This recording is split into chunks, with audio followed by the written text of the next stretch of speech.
You keep looking back, missing who you were before life cracked you open, before the heartbreak, before the loss, before the thing that changed everything. You want her back, the lighter version, the unburdened one, but she's not coming back.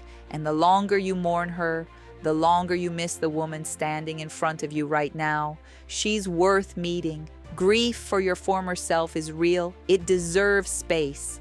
But there's a point where mourning becomes hiding, where looking backward becomes an excuse to avoid looking forward. Today, we're shifting the gaze because the woman you're becoming might just be better than the one you lost, the woman you keep missing. You remember her, the version of you before the trauma, the betrayal, the failure, the loss. She laughed easier, trusted faster, believed in things without needing proof. Life hadn't taught her its harder lessons yet.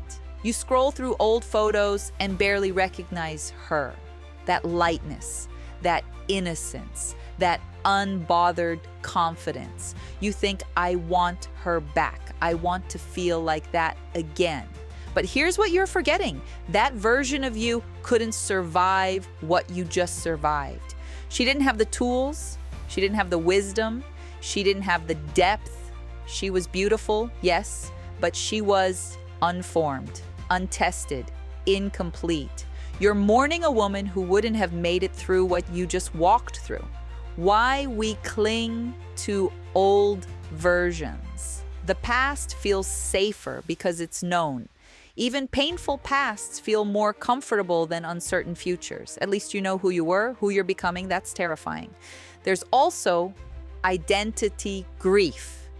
You spent years building a sense of self, and then life dismantled it. The relationship that defined you ended. The job that gave you purpose disappeared. The body you knew changed. The beliefs you held crumbled. Now you're floating in the in-between, not who you were, not yet who you'll be. And that liminal space is disorienting. So you reach backward for something solid, someone you recognize, but she can't anchor you anymore. She's a memory, not a foundation.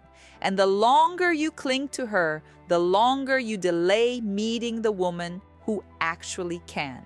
What you lost versus what you gained, yes, you lost things. Let's honor that. You lost naivety, the belief that people don't hurt each other, that love is enough, that life is fair. You lost lightness, the ease of not knowing what you now know. You lost trust in others, in the world, maybe in yourself. But look what you gained. You gained discernment. You can read people now. You see red flags you used to ignore.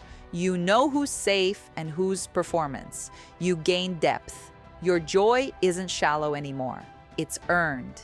It's weighted with meaning because you know what it costs. You gained boundaries. You don't just give yourself away anymore. You know your worth, not because someone told you, but because you've defended it. You gained resilience. You survived what you thought would break you.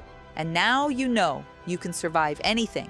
The woman you're becoming isn't less than the woman you were. She's forged from her, upgraded, tempered by fire. The comparison trap. You keep comparing current you to past you, but that comparison isn't fair.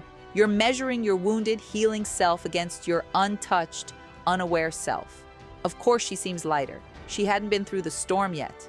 You wouldn't compare a caterpillar to a butterfly mid-transformation and call the cocoon a failure. You're in the cocoon. It's dark. It's confusing. It feels like dissolution, but it's not the end. It's the middle. Stop comparing your middle to someone else's beginning. Stop judging your transformation by the standards of your unformed past. You're not behind. You're becoming. Meeting the woman you're becoming.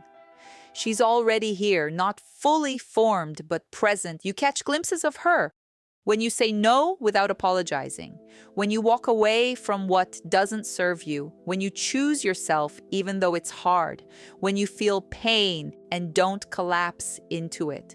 When you trust your own judgment again, that's her, the woman you're becoming. She's not a stranger. She's you, with everything you've learned integrated into who you are. She's not lighter than your past self. She's deeper. Her joy isn't naive, it's chosen. Her trust isn't blind, it's earned. Her love isn't reckless, it's wise. She's not less beautiful because she has scars. She's more beautiful because the scars tell stories of survival.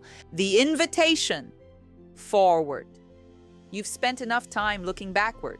The woman you were has served her purpose. She brought you here. She did her best with what she had. Now it's time to release her with gratitude and turn around. The woman you're becoming is waiting to be chosen. Not perfect, not finished, but ready to be acknowledged, ready to be trusted, ready to be lived into.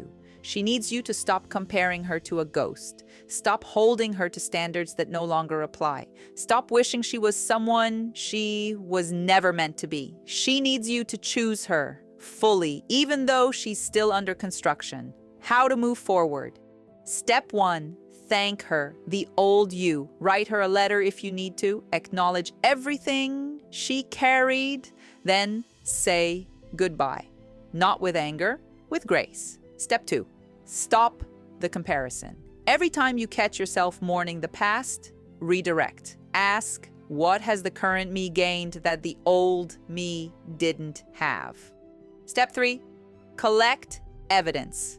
Notice moments when the new you shows up. Write them down. Build a case for her existence. She's real. You just haven't been paying attention. Step 4. Choose her daily.